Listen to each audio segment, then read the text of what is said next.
Hey guys, welcome back to From Poop to Gold. My name is Keith Grover, the podcast producer. Today I'm speaking with Joshua Chin, the CEO of Kronos Agency. He's going to give us his tips on email marketing and copywriting. Let's watch that intro and jump right in. Every business is unique. But the ups and downs we experience as we launch and run our businesses are pretty similar. We're Harmon Brothers, the team behind Pooping Unicorns and other weird but successful video ads you've probably seen. We help businesses grow through unforgettable video marketing, and we're no stranger to tricky situations. In fact, we embrace them. The goal of this podcast is to show how your crappy circumstances could be the golden opportunity that leads to your next success. You're watching Poop to Gold.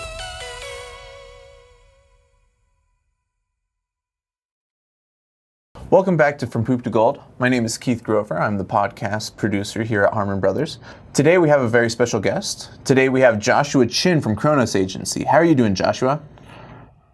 Thanks for having me, Keith. I'm good. Awesome. It's a late night out here in Singapore. It's always a pleasure to be on. Well, what time is it over there? It is currently 11 p.m.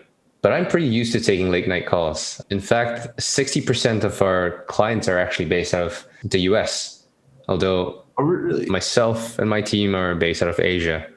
So we're pretty used to the time differences. So what is Kronos Agency? We have been through a couple of evolutions over the years, and today we're a lifecycle marketing agency. That means we help high growth direct-to-consumer e-com brands scale profits with email, SMS, and mobile push marketing.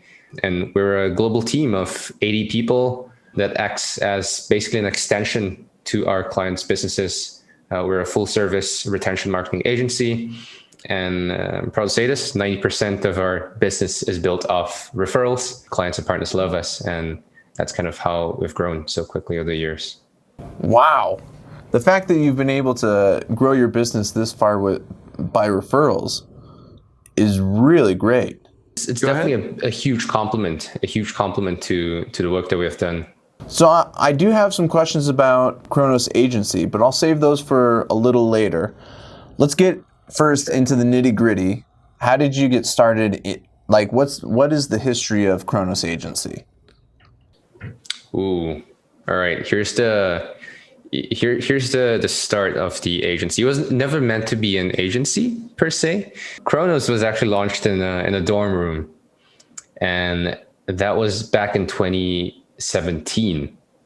And interestingly, in October of 2017, I was at a point in my life where I was kind of nearing my breaking point. My business at a point in time was brand new. It wasn't exactly an agency. It was just kind of like a one-man consultancy type of thing. And I have landed my 6th client in just 2 short months. Very thankful for that. But the problem is that I was also a full-time university student at the National University of Singapore with a full-time internship where I was working 9 to 5. So I was waking up at 5 a.m. in the morning, working all the way till 11 p.m., trying to keep up with basically everything. Wow. That's my start. Yeah. That's crazy. I knew at that point in time that I couldn't do this myself. It's not something that an inexperienced business owner, let alone a marketer, could do himself. So I called up a good friend of mine, Lewis. He was my elementary school classmate. We've known each other since we were like 7, 8 years old. And I always knew that he had a knack for business and operations. He was a much more detail-oriented person than I was, and much better at endurance and persistence than I was as well. I'm more of a big picture. I'm naturally very curious, but he complimented me on a lot of these aspects. And I called him up and I told him about this thing that I was building and that it could be interesting. And along the way, I was picking up new skill sets that I could, pass on to him, and we could build this thing together and see how far we could go. And that was how we got Kronos started, basically. Wow. So at what point were you like all in? You know what I'm trying to say? Like, it seems like when building a business, it usually starts as a thought, and then you're working on the side to like pay for the bills and to put food on the table. But at what point was the tipping point for saying, hey, this is an official agency. We're a business now? That's a great question, Keith. And I think it was a gradual process. There wasn't exactly a one instance or event that kind of was the tipping point. But I recall quite clearly when we hit our first financial milestone, which was to generate $10,000 in revenue per month. That was in 2017. That was our biggest goal. And we hired our first employee with that money. And naturally, you can exactly do a lot with $10,000 as a business. So moving into 2018, and the business was still growing, and we ended up hiring more employees, and we built a team remotely from the beginning to save on rental costs, and at the same time to kind of build an environment and a work culture that we would want to work in, ideally, basically, like kind of like a personal utopia of a work culture that we wanted to work in. And yeah, at the point in time when we hit our first 10K in revenue, that was when I told Lewis that, you know what, this is not a side project anymore. We got to take this seriously. I think there's potential to grow this into a career that we could embark on post graduation. And that was exactly what happened in 2019. May of 2019, we both officially graduated from school, from university. But at that point in time, we had a full-fledged business. When we left school, we had a team of about 30 employees, and it was crazy. Wow. I wish I graduated college with a business and 30 employees. That's great.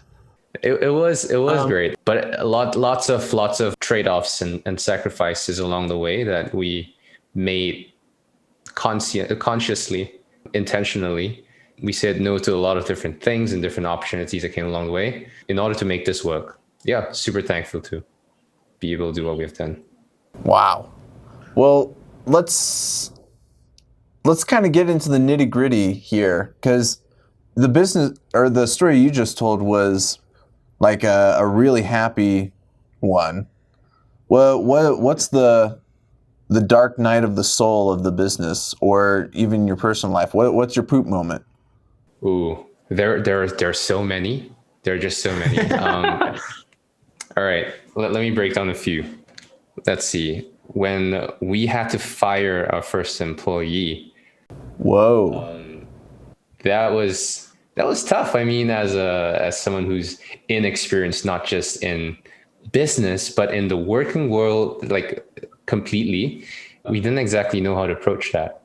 Like, we knew that we gave this ex-employee sufficient time and space to improve upon like certain key metrics that we were expecting him to deliver upon, and he was underperforming consistently. And we came to a point where we had to make a tough decision for the sake of the business and for the sake of survival. Yeah, so I remember being really, really, really sad for a long time, for a couple of days, because I felt like it felt like I failed that person, not bringing the best out of them, and not creating an environment where this person could shine, and perhaps putting him in the wrong place in the first place. And I remember we had to, and we didn't have any mentors or people we could tap into back then. It was just Lewis and myself. So we relied on Google. We actually Googled, how do you fire someone? What do you say? What's the process of doing that? And it was funny thinking about that today, but it was pretty real. That was a pretty poopy moment. So what's the gold that came from that situation? The biggest takeaway, the biggest goal that we took from that was knowing to be careful with our hiring process. And now we know to hire slow and fire fast.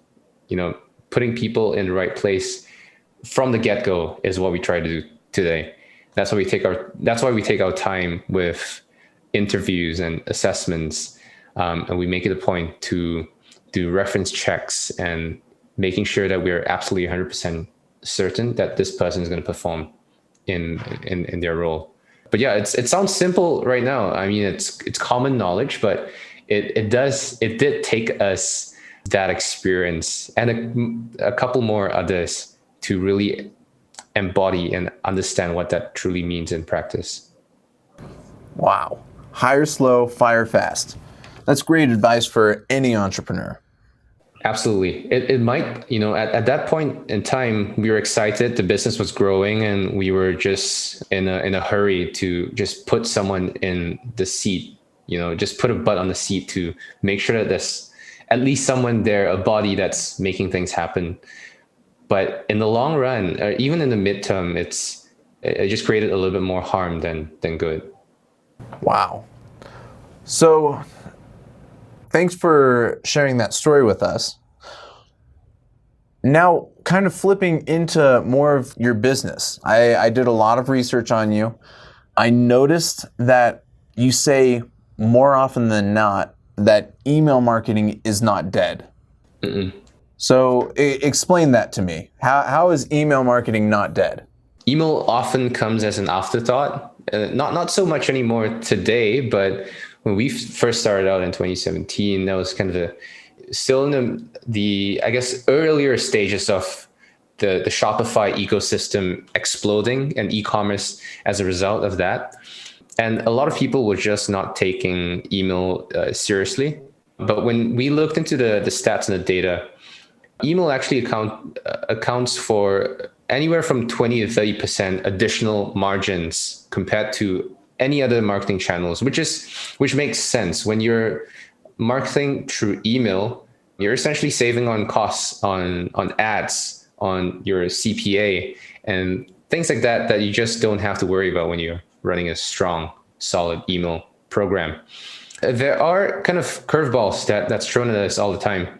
With the iOS 15 update that's coming this fall, email privacy features are going to be a huge thing. So for people who don't know what's going on there, basically what that means is now Apple Mail app users have the option to cloak their not exactly identity, but IP address, as well as trackers that indicate to softwares like Klaviyo, the t-shirt I'm wearing, and other ESPs, email software providers, that this recipient has opened that email. We will no longer have any reliable data around open rates anymore.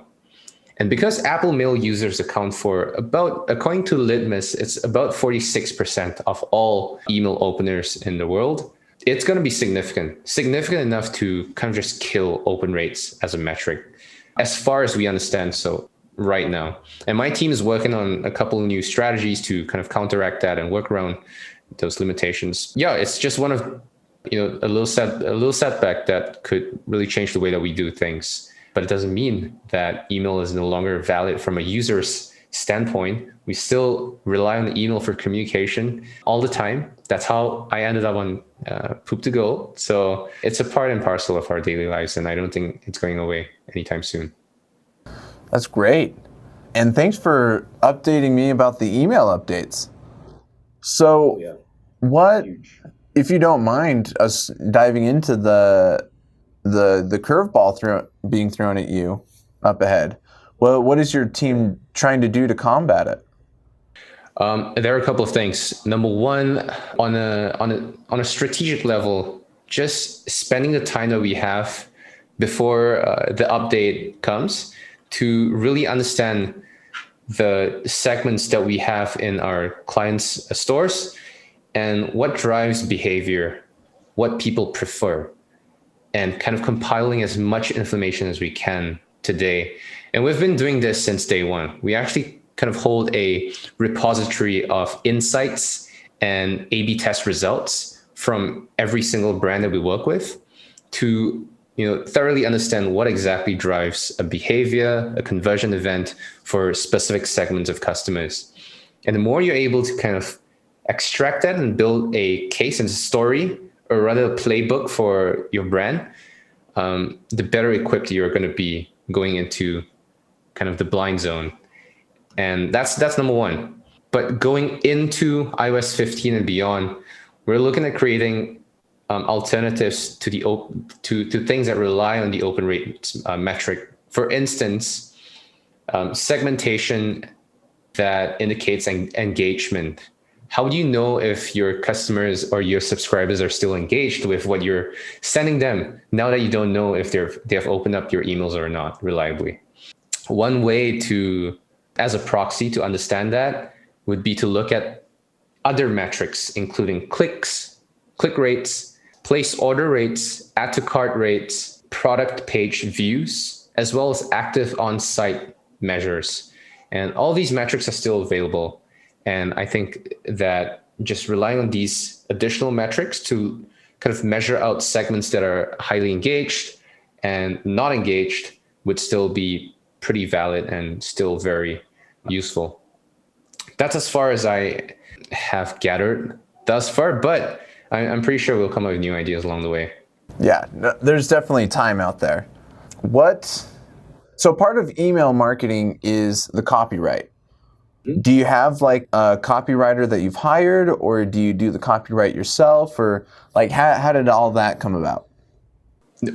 So at the beginning, I was pretty lucky that I came across copywriting as a skill set. I've built that skill set very early on in my journey, just purely out of need, because I couldn't afford a copywriter. We couldn't afford hiring one, and we just had to pick up that skill set ourselves.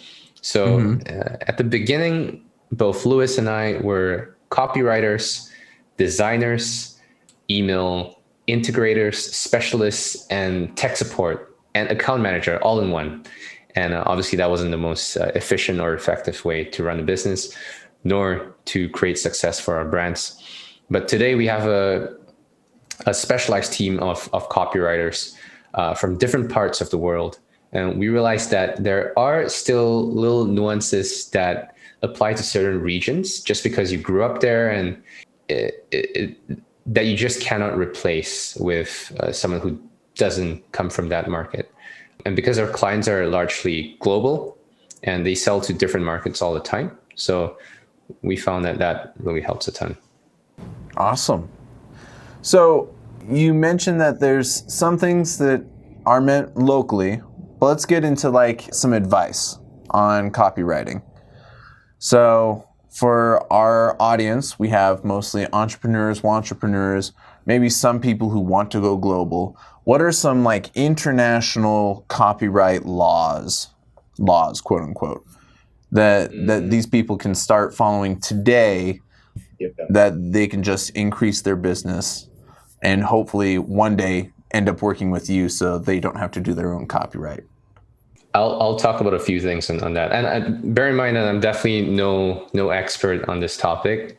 And I actually lean on internally on our specialists on things like that, and externally tons of resources available. Harmon Brothers University, great resource as well. Just shout out to you guys. But I'm just going to look at the high level principles that really helped when I was writing my own copy, and what I've kind of observed internally as well with our most successful clients. Simple is key. That's number one. Simple is key, and good copy doesn't have to be complex nor long.